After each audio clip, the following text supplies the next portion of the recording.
Hi, everyone. Welcome back to our YouTube channel, Event Impact 360. The Knicks beat the Celtics 91-90. What a game. Oh, absolutely. What a finish. Gotta send someone to get the ball out.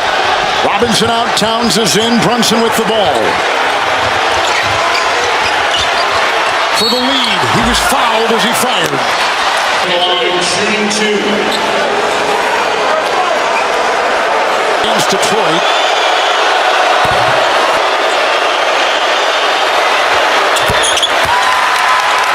They're going to go. They're not going to use the timeout.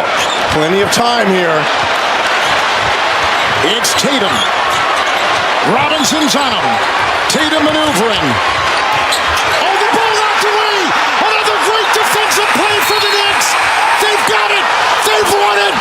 New York has gone up 2-0. And defense again at the end.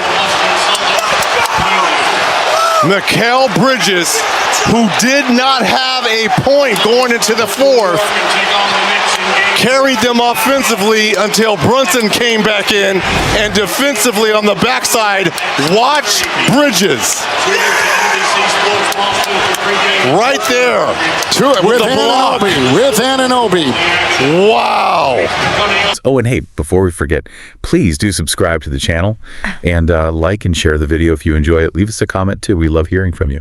So today, we're diving straight into, well, the pretty enthusiastic reaction of New York Knicks fans. Yeah, it's definitely something that catches your eye. For this deep dive, we're really going to focus specifically on what happened outside Madison Square Garden.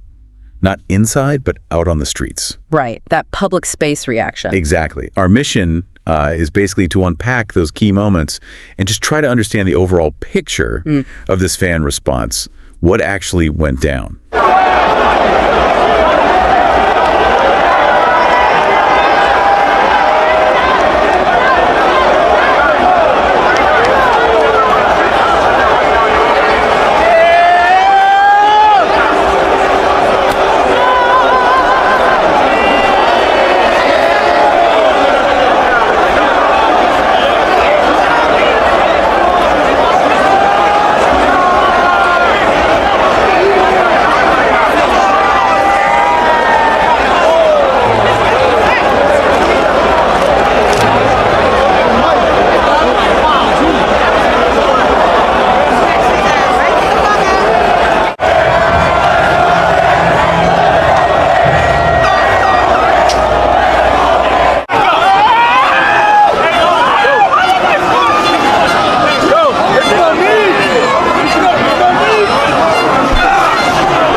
We're diving into Game 2 today, Knicks and Celtics, and that score, 91-90. I mean, it tells you almost everything you need to know about how tight it was. It really does. It felt like such a back-and-forth affair, didn't it? The momentum was just swinging wildly. You just had that feeling it was coming down to the last possession, and it did. Yeah, it definitely did. And one thing that really jumps out when you look at the sort of the flow of the game is Boston's offense, especially in the second half. The numbers show a pretty significant drop-off for them, scoring-wise. Oh, yeah, you could see it. They just went cold.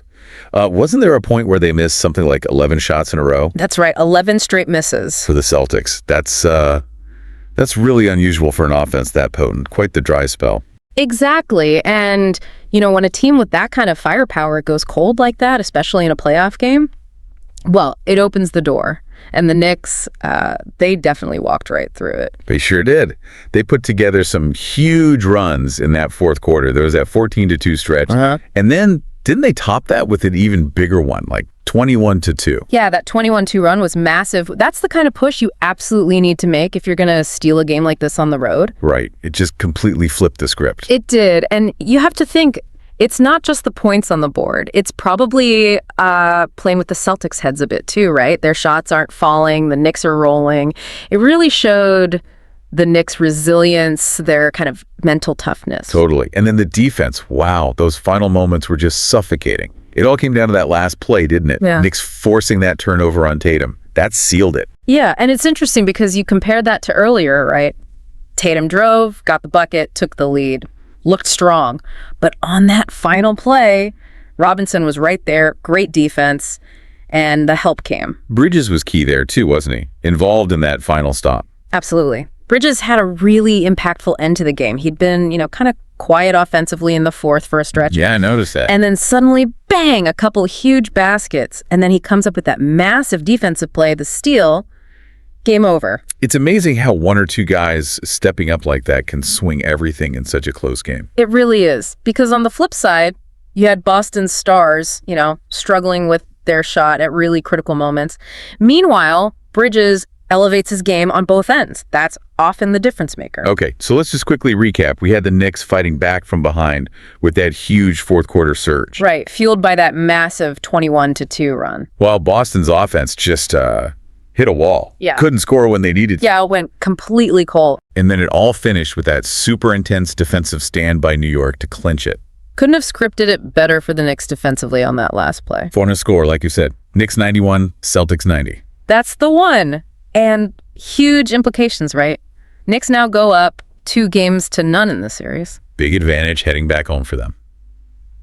Okay, everyone, if you enjoyed this breakdown, please subscribe to the channel, like the video, share it if you can, and definitely leave a comment. Let us know what you thought of the game. Yeah, we love hearing from you. Also, check out the video over on the left if you like content like this one.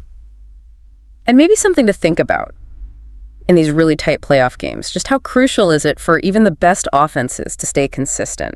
And what does a game like this really underline about the sheer importance of those clutch defensive moments?